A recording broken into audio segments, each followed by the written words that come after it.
Pejuang Geger Cilegon di Sungai Cisiih yang akan dipaparkan oleh Budayawan Banten Ki Bambang Irawan Geger Cilegon di sini. Kenapa kita napak tilasnya tanggal 27 Juli? Kenapa? Kalau kita melakukannya tanggal 29 Juli, itu di sini sedang terjadi pertempuran akhir dan gugurnya Ki Wasid. Makanya kita sebelum pertempuran kita kesini dulu.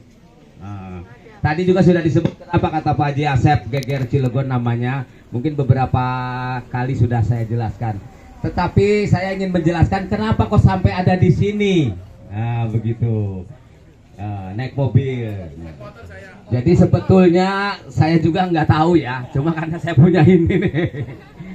Jadi ini yang sebenarnya yang ngasih tahu saya. Jadi setelah diceritakan tadi, Cilegon mah sudah merdeka pada tanggal 9 Juli 1888. Dan sebetulnya itu langkah awal. Kenapa? Karena para kiai zaman dulu itu mau melakukan penyerangan terhadap Belanda itu sudah dirapatkan sejak tahun 1876 digagasnya. Kemudian 1887 itu mulai diadakan perundingan-perundingan di Tanara. Sehingga kemudian akhirnya berputarlah munculnya di Cilegon. Kenapa? Karena Cilegon itu dianggap sebagai sektor satu yang pada waktu itu di Cilegon itu tidak ada tentara. Adanya hanya Van Rinsum sebagai petugas pengamannya di Cilegon. Makanya diperkirakan serang dulu Cilegon, direbut, kemudian bersama-sama ke Serang dan Cikande dan Tanara serta Anyar prung bareng ya, hingga merdekalah Banten sebagai apa namanya mempunyai pemerintahan yang berdaulat, sehingga di Jombang Wetan pagi-pagi sekali dinobatkanlah Haji Tubagus Ismail sebagai raja dan Kiai Haji Wasid sebagai panglima perang sekaligus sebagai patih kalau apa namanya pemerintahan di Banten ini berdiri. Akan tetapi itu perjuangan yang diupayakan oleh para kiai pada masa itu, dan karena para kiai merasa persenjataannya kurang, akhirnya para kiai itu yakin. Kenapa? Strategi perangnya yang dia kemukakan itu pasti menang walaupun kalah di persenjataan. Misalnya Cilegon dipandang, wah nggak ada tentara, kuasai dulu Cilegon. Kemudian dipersiapkanlah tentara yang untuk mencegat di Karangantu itu dari Keganteran dipimpin oleh Haji Abu Bakar. Ada dua Haji Abu Bakar ini dari Pontang, dari Keganteran. Begitu juga dengan Haji Abdul Ghani, ada dua dari Ajawinangun, ada begitu juga dengan Haji Usman, ada yang dari Tunggak, ada yang dari Haji Ajawinangun. Makanya kadang-kadang juga bertanya ke saya, ya banyak kesamaan nama, cuman kalau Haji Wasid cuma sendiri gitu. Jadi akhirnya setelah terjadi perebutan kekuasaan, karena yang menjadi kepala daerah di Cilegon pada waktu itu dinamakan asisten residen, yaitu Johann Hendrik Hubert Gubel namanya, itu harus direbutnya, dibunuhnya lah begitu ya kalau kasarnya oleh Kiai Haji Tubagus Ismail. Karena Kiai Haji Tubagus Ismail itu dicalonkan sebagai Raja Banten, sebagai kelanjutan dari Kesultanan Banten yang sudah dihapuskan oleh Kerajaan Inggris pada tahun 1813. Jadi itu sebetulnya. Makanya kalau waktu itu tidak ada halangan gitu. Nah, kenapa? Padahal para kiai sudah membentukkan strategi perang ya.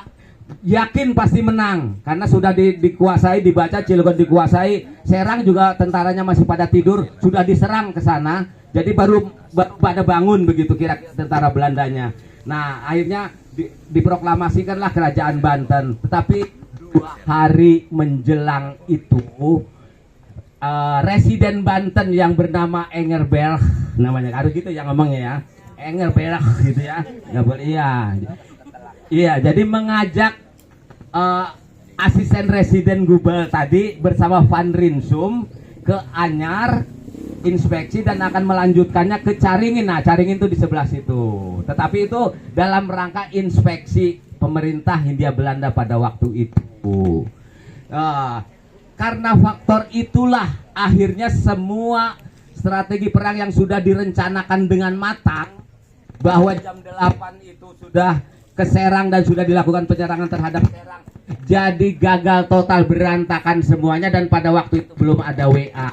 Sehingga pasukan yang sudah dipersiapkan untuk mengepung alun-alun yang dipimpin oleh Haji Tubagus Haji Abu Bakar di sana, kemudian Haji Muhammad Asik gitu ya, yang sudah ditempatkan gitu. Jadi akhirnya bingung ya, kok Haji Wasid dan Tubagus Ismail kan belum datang, karena rencananya mau naik kuda antara Patih dengan Raja ini, itu naik kuda memimpin penyerangan ke ibu kota Karesidenan Banten. Jadi dulu namanya Kesultanan Banten, ini pengetahuan saya ya, nggak apa-apa melebar sedikit. Kemudian setelah Belanda masuk, Kesultanan Banten dijadikanlah sebagai Karesidenan Banten yang membawahi 3 afdelingen, yaitu Afdeling Anyar, ibu kotanya di Cilegon, Afdeling Keramat Watu, dan Afdeling Caringin. Itu dulu ya, Caringin tuh di situ tuh dekat gitu. Tetapi begitu terjadi peristiwa ini gitu ya, atau saya tambahin, begitu Indonesia merdeka malah harusnya kembali lagi ke provinsi Banten. Kan dulunya provinsi yang namanya residen itu provinsi, tetapi malah ke Bandung, Jawa Barat. Ini melenceng sedikit gitu. Jadi intinya pada tanggal 11 Juli itu Haji Wasid dan kawan-kawan itu sudah gagal karena apa? Terlambat waktunya, sehingga tadi diceritakan Pak Haji Asep di Toyomerto terjadilah pertemuan. Keburu bangun tentaranya, berangkat ke sini sekitar jam 1 siang. Harusnya jam 1 siang itu sudah dikuasai Serang. Ini karena udah bangun jam 1 siang datang. Tapi itu juga tidak bisa masuk langsung ke Cilegon karena Cilegon sudah merdeka. Dan sudah dinobatkanlah raja itu di Jombang Wetan. Makanya nih Bu Kabid, mudah-mudahan di Jombang Wetan itu dipasang prasasti Tugu. Disinilah dinobatkan Raja Banten. Setelah kelanjutan itu walaupun gagal. Kenapa gagal? Sudah berupaya Kiai, sudah istihoro dan lain sebagainya, tanggalnya juga itu tidak sembarangan, tanggal 9 Juli itu. Kenapa gagal? Ternyata Tuhan yang Maha Kuasa mempunyai skenario lain, akan menurunkan sebuah bangsa yang besar di Nusantara ini yang disebut bangsa Indonesia. Itu sebetulnya. Jadi kalau Banten sudah merdeka pada waktu itu 9 Juli 1888, Hiroshima Nagasaki dibom atom, akhirnya semua masing-masing merdeka dan menjadi negara masing-masing. Tetapi Tuhan yang Maha Kuasa punya skenario lain, akan menurunkan sebuah bangsa yang terhebat di muka bumi ini, yaitu bangsa Indonesia. Diturunkanlah ini, dan tidak pernah ada di muka bumi ini sebuah bangsa yang turunnya persis seperti bangsa Indonesia. Jadi sekilas nyelipak lagi ya. Jadi dari tanggal 11 itu Haji Wasid dan kawan-kawan tuh masih banyak Pak Haji rombongannya. 150 orang, sisanya setelah kocar kacir di Toyomerto, dan di Toyomerto juga 200 orang itu ditembakin begitu, itu yang mati cuma 9, nggak tahu barangkali sakit ya, saya tidak menyebutkan itu, tetapi itu fakta sejarah yang ada itu. Dan satu-satunya peristiwa sejarah yang paling lengkap, detil dan akurat data-datanya itu Geger Cilegon. Makanya begitu saya pertama kali 15 tahun yang lalu mau mengangkat Geger Cilegon, gati lah ke datanya, ternyata satu-satunya peristiwa sejarah yang paling lengkap, detil dan akurat itu cuma Geger Cilegon. Ini setelah saya telusuri dari berbagai sejarah yang ada. Oh ini Bang Mani, kita kembali lagi ke tanggal 11 ya, tanggal 11. Karena sudah terdesak, akhirnya pasukan dari Batavia sudah kumpul datang ke sini, keburu naik. Ini kan harusnya dicegat di Karangan oleh pasukannya Haji Abu Bakar. Tetapi karena itu pasukan Haji Abu Bakar cuma nonton doang, begitu ada kapal turun di Karangan itu nonton doang, karena tidak ada perintah. Haji Wasidnya masih di Cilegon sama Haji Tubagus Ismail. Nungguin siapa? Nungguin asisten residen Gubel. Asisten residen Gubel di mana? Di Anyar. Dan kembali itu baru jam 1 siang dan terbunuh jam 3 sore. Jadi waktu itu yang terbuang. Akhirnya rencana yang sudah matang sekali itu jadi gagal total. Nah, karena gagal, pasukan dari Batavia itu dikirim juga baik yang lewat laut sama dengan kasus di sini. Yang lewat darat pasukan infanterinya ada dari Batavia. Nah, akhirnya dibagi-bagilah masing-masing kelompok pasukan itu mengejar ke tanggal 11 itu Haji Wasid sudah mundurlah ke Kaligandu. Ke Kaligandu itu ke rumahnya Haji Nasiman. Haji Kasiman. Nasiman kalau Kasiman Citangkil. Nasiman. Ya, Kaligandu. Di situ menginap, besoknya barulah ke Ciure. Ciure itu ke rumahnya Bapak ke Haji Madani. Haji Madani. Setelah dari Ciure barulah Haji Wasid dan rombongan ini mengadakan rapat di Ciure, naik ke Gunung Gede untuk mengatur strategi mau ngapain kita ini. Nah, setelah di Gunung Gede itulah terpikir bagaimanapun kita harus kembali dulu ke tempat kelahirannya Haji Tubagus Ismail, karena di sana kita mohon bantuan lagi sukarelawan untuk melawan sekali lagi penyerangan yang kedua gitu. Tetapi begitu sampai di Gudang Batu, ya berarti Haji Wasid dan kawan-kawan ini turun dari Gunung Gede itu tanggal 14 Juli turun. Tapi menginap di kawasan industri PT Krakatau Steel. Makanya saya berharap PT Krakatau Steel itu harus mempunyai kepedulian terhadap wilayah yang dikuasai sebagai kota industri itu, harus disimpan di situ monumen-monumen, karena disitulah letaknya pertempuran-pertempuran itu. Bahkan Haji Jahli dari Subur Menjangan juga gugurnya di situ. Haji Kasiman juga gugurnya di situ, termasuk yang di Cipinang di situ. Kok Pak Bambang tahu anu ning bukukin? Ya, jangan bilang-bilang tapi ya. Jangan bilang-bilang, ini mah kita aja yang tahu. Jadi akhirnya turunlah ke situ. Waktu itu jadi Haji Wasid dan ini nih dicari oleh pasukan-pasukan Belanda, susah ditangkap. Haji Wasid di Kaligandu dikejarnya di Bojonegoro. Nah, begitu di Beji dikejar itu pada tanggal 14 Juli. Padahal 14 Juli itu tadi kan turun dari Gunung Gede ke kawasan ini. Akhirnya ditelusurilah di Beji itu tidak ketemu. Nah, akhirnya Beji itu kebakaran. Alasannya katanya di laporan di Belandanya itu, laporan tentara itu mengatakan senggol lampu jadi kobongan KB, dan hanya satu rumah yang tidak terbakar, di tengah-tengah itu rumahnya Haji Abdul Halim yang kemudian ditangkap dan dibuang ke Tondano di sana. Saya sudah ke makamnya ke sana. Gitu. Jadi akhirnya setelah dari dari Gudang Batu itu mengarah perjalanan harusnya lurus, tetapi tidak lurus ke sini, disampailah ke Cemara, Cinoyong, Berengas di situ ya. Kemudian di sini di Pandeglang diadakan rapat untuk pengepungan itu. Tetapi rombongan ini totalnya 19 orang, Pak Ji, yang sampai ke sini ya, karena yang lain sudah keluar itu di Gudang Batu. 19 orang sini sampai menyeberangi Sungai Cinoyong itu tanggal 25 Juli. Menyeberangi malam hari gitu di Cinoyong tuh di sana. Dan begitu dicegat di Camara, mereka juga sudah tiba sampai di sini gitu. Jadi kejar-kejaran, padahal di tiap-tiap pos ini ditempatkan sampai di lereng Gunung Asepan, Pulau Sari, semua ditempatkan tentara-tentara, bahkan dikepung oleh masyarakat juga dilibatkan. Belanda kan gitu. Kamu harus cari gitu.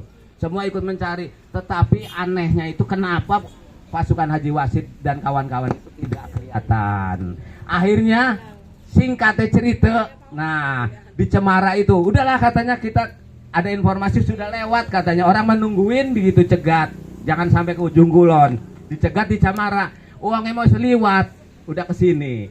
Akhirnya kata Wedana, udah kejar aja. Nah, yang namanya Kapten Van Huysen itu diutuslah untuk mengejar ke Cemara. Kemudian satu lagi yang namanya Letnan Fisher itu untuk mengejar lewat laut ke sana.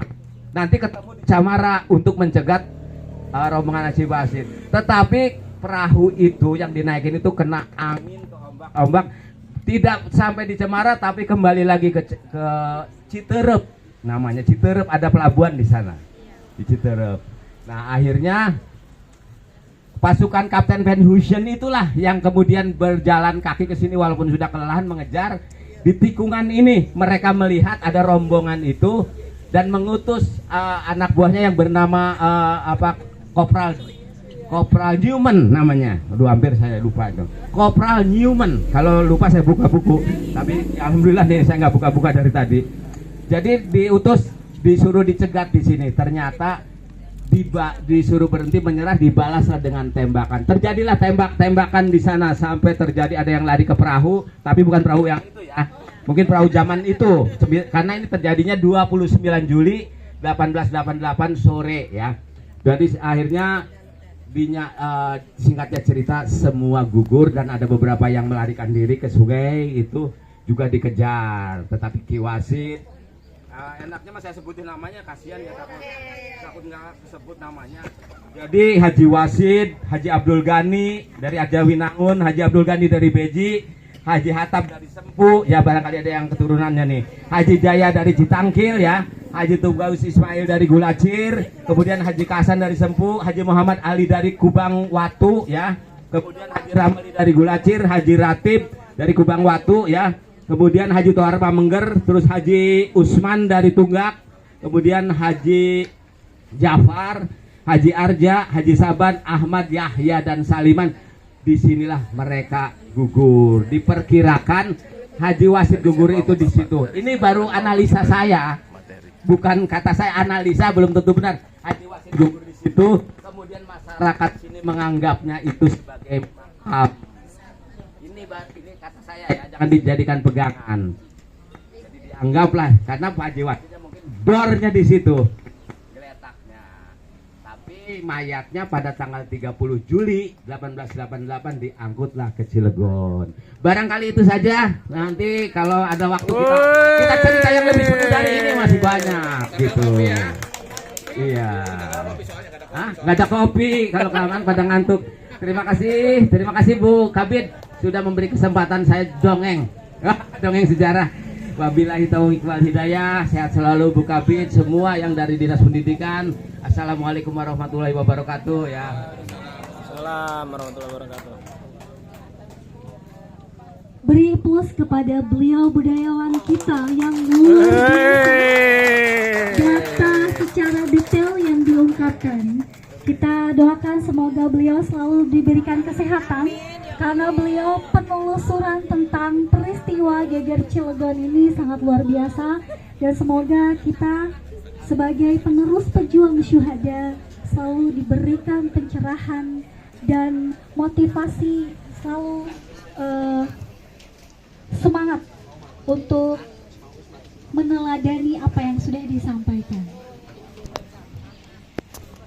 Dengan mengucap syukur alhamdulillah, rangkaian touring napak tilas peristiwa geger Cilegon 1888 Sabtu 27 Juli 2024 telah selesai. Mari kita tutup bersama dengan selanjutnya doa yang akan dipimpin oleh Ustadz